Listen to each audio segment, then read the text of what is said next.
महाभारत का महासंग्राम समाप्त हो चुका था। कुरुक्षेत्र की भूमि, जो कुछ समय पहले तक रथों की गड़गड़ाहट और अस्त्र शस्त्रों की गर्जना से कांप रही थी, अब शांत और निस्तब्ध थी। युद्ध की धूल बैठ चुकी थी, किंतु उसके प्रभाव अभी भी वातावरण में व्याप्त थे। पांडवों की विजय हो चुकी थी। धनुर्धर अर्जुन अपने दिव्य कपिध्वज रथ पर विराजमान थे। ये वही रथ था जिसकी ध्वजा पर महावीर हनुमान विराजते थे और जिसके सारथी स्वयं श्री कृष्ण थे। युद्ध के 18 दिनों तक इस रथ ने भीष्म, द्रोणाचार्य, कर्ण और अश्वत्थामा जैसे महावीरों के प्रहार सहे थे, फिर भी वो अडिग खड़ा रहा। युद्ध भूमि से लौटते समय अचानक श्री कृष्ण ने कपिध्वज रथ को रुकवाया। उनका स्वर गंभीर और आदेशात्मक था। उन्होंने अर्जुन से कहा कि वे पहले रथ से उतरे।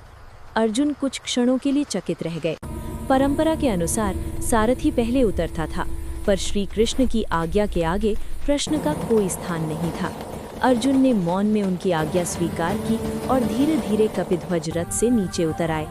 और उसी क्षण एक भयानक दृश्य उपस्थित हुआ। जैसे ही अर्जुन के चरण धरती पर पड़े, कपिध्वज रथ की ध्वजा टूटकर गिर पड़ी। अगले ही पल वो विशाल रथ तेज ज्वाला में घिर गया और देखते ही देखते भस्म हो गया। जो रथ अभी तक अडिग खड़ा था, वो पल भर में राख बन चुका था। अर्जुन स्तब्ध रह गए। उनके नेत्र विस्मय और भय से भर उठे। उन्होंने श्री कृष्ण की ओर देखा, मानो इस रहस्य का उत्तर वहीं छिपा हो। तब श्री कृष्ण ने शांत और गंभीर स्वर में कहा कि ये कपिध्वज रथ युद्ध के बहुत पहले ही नष्ट हो चुका था।